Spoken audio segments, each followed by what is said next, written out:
The King's Choice. You Only See My Beauty, but You Don't Know My Story. A memoir by Stacey Amawoye, as told to Teresa Laryea. Chapter 12. We bleed while we lead, so let's not allow ourselves to get fatigued doing good. At the right time, we will harvest a good crop if we don't give up or quit. Right now, therefore, every time we get the chance, let us work for the benefit of all, starting with the people closest to us in the community of faith. Galatians 6:9-10. Usually, after enjoying the euphoria of the graduation ceremony, I am confronted by how much of my own money has gone into the cost of the event. I do not keep any of the funds raised by the students, and I also distribute the offerings that are taken during the ceremony to the graduates. Some of the parents of the graduates come from the rural areas, usually bring me gifts from their farms like cassava, plantain, and vegetables. The students cook them and serve the visitors dishes like fufu and ampisi. This whole effort is a complete labor of love, so I never keep anything for myself. My reward is in giving a chance to those who have none and seeing them excel in life. Just hearing the words, "God bless you" or "thank you" was enough for me. After the graduation ceremony, I asked some of the students to stay on to work for me. I took care of their lodgings and started them on a salary of GHC 200. This was known as the work and pay system. For 6 months, they worked with me to enable them to receive more training and save more money towards their startup businesses. Not all of those that I approached accepted my offer since they were in a hurry to go back to their villages and establish themselves in the industry. I was intentional in putting some structures in place which would enable them to leave peacefully. There were also others who wanted to work and pay, but not with me. They preferred to acquire some more skills and broaden their experiences by working in other salons. I saw them all off properly with best wishes for their success. The few that chose to remain with me joined hands with me and worked with me in the main salon. The experiences I had with some of them would make a most riveting reality show. The drama was unbelievable. The betrayals, thefts, lies, gossiping, and other vices that took place nearly made me look elsewhere for help. Suddenly, these students who initially came in looking docile and ragged forgot where they came from and became proud. Loyalty was extremely hard to find among the people I had labored for, and this was very painful for me. When the hurt became overwhelming, I went down memory lane, remembering how some of their friends and families had begged me to take them in to train them. Some of them had been brought from mission trips and crusades in far-flung towns and villages. I fully fed, sheltered, and trained them, yet they turned against me. After doing this work for a couple of years, I found that there were 5 categories of apprentices. The first category was made up of people who came in without even the most basic sense of personal hygiene. They were the ones who ended up becoming promiscuous. The second category was made up of those who were docile, humble, and patient on arrival. However, they bided their time throughout the duration of their training. After graduation, they revealed their true colors. The third category was made up of students who were studious. They graduated successfully, but eventually became complacent and lazy and gave all kinds of excuses for their poor performance. The fourth category was made up of those who started off lazy and uncommitted but became successful professionals. They were the ones that stayed the longest with me, as compared to those who pretended to be hardworking and humble in the beginning. The fifth category was made up of trainees who became proud as soon as they had been able to learn how to perform a skill or two. After pride set in, they tried to compete with me because they thought they had become better than me. The drama did not end with the students but their families as well.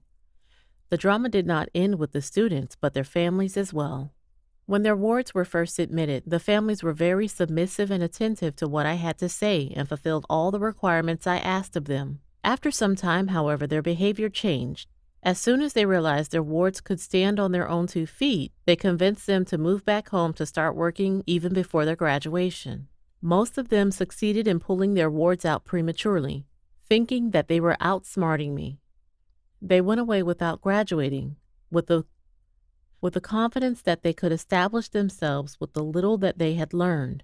Sometimes their cockiness grew to astronomical proportions, and they dared to fight me and threaten me in my own shop. Though it upset me greatly, I pitied them because I knew that there was no way they would go far in life with those kinds of attitudes.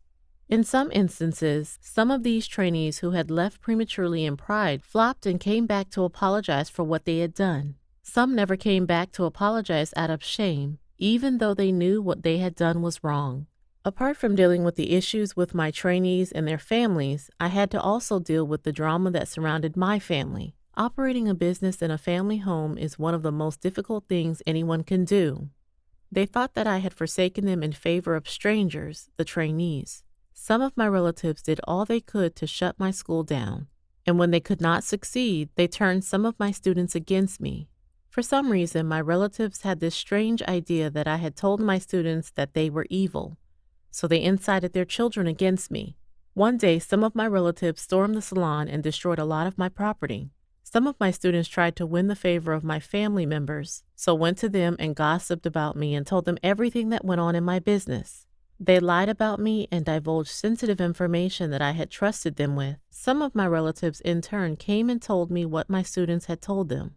These were some of the students that I trusted the most. Also, some other family members thought that I had brainwashed my students about them, so this also sparked a kind of rivalry between them. The least incident caused a major row, which led to my relatives sometimes insulting my trainees by calling them outcasts. This happened mostly in my absence, of course. Sometimes my relatives came in to have their hair done, and when we charged them, they were offended. They were expecting us to do their hair for free because they were family members. Insecurity and inferiority complex manifested themselves in horrible ways through some of my family members. With all these things going on, there was never a day of peace in my business. The chaos escalated to unbelievable proportions after I got married, relocated to the U.S., and left my business to some of my most trusted protégés. After the first few months of my relocation, I received news that they had taken all the proceeds from the business for themselves and squandered them.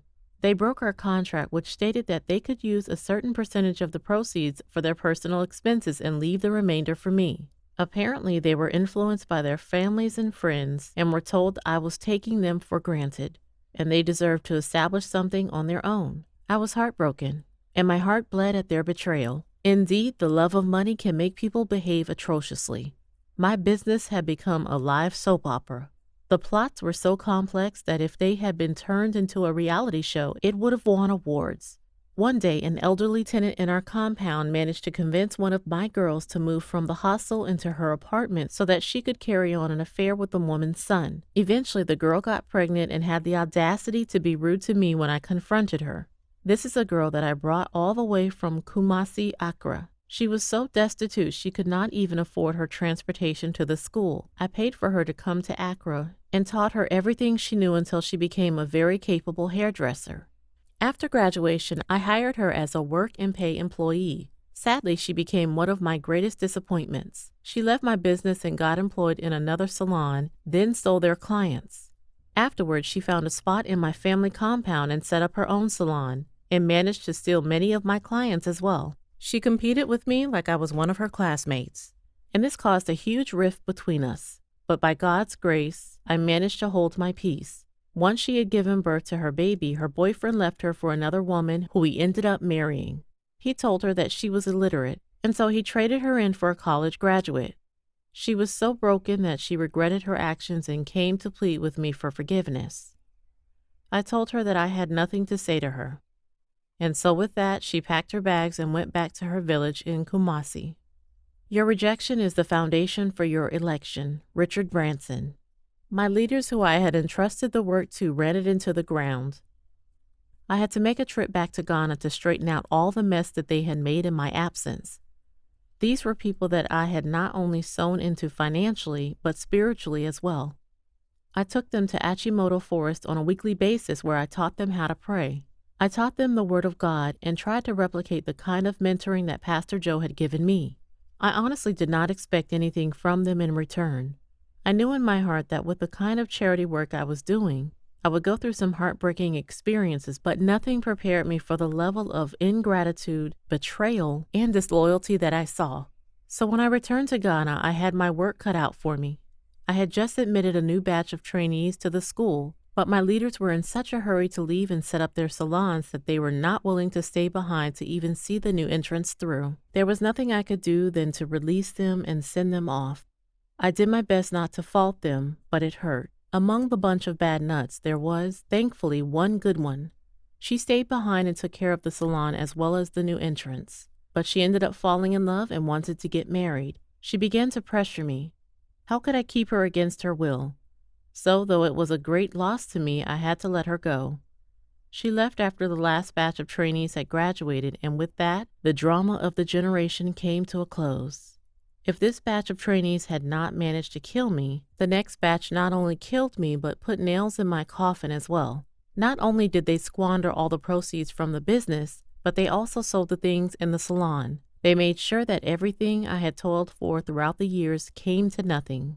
This new batch was also the laziest among all those that had come before them. I remember how I went shopping in the States for them. I bought some toiletries and clothes and shipped them. Imagine how sad I was when I heard that the students called my gifts rubbish, yet they wore these same clothes and boastfully modeled around in them. My relatives aided these girls in their traitorous actions, and by the time I returned to Ghana, I came to meet an empty salon. My relatives, particularly ones that I had helped in the past, were happy to see me fail.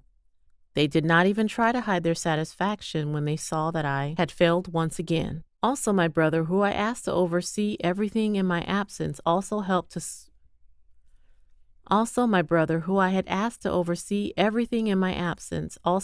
squander my money. When I went to the bank to check how much money I had left in my business account, I wept. I had left this batch of leaders in charge for a whole year and came to find nothing in my account. It was a massive blow to me. Nonetheless, I still believed that the vision was not a man-made vision, but was a God-given vision, so I did not give up. I did not let it break me. Though I was utterly discouraged, instead I rolled up my sleeves and prepared to rebuild. Successful people are always looking for opportunities to help others. Unsuccessful people are always asking, "What's in it for me?" Brian Tracy.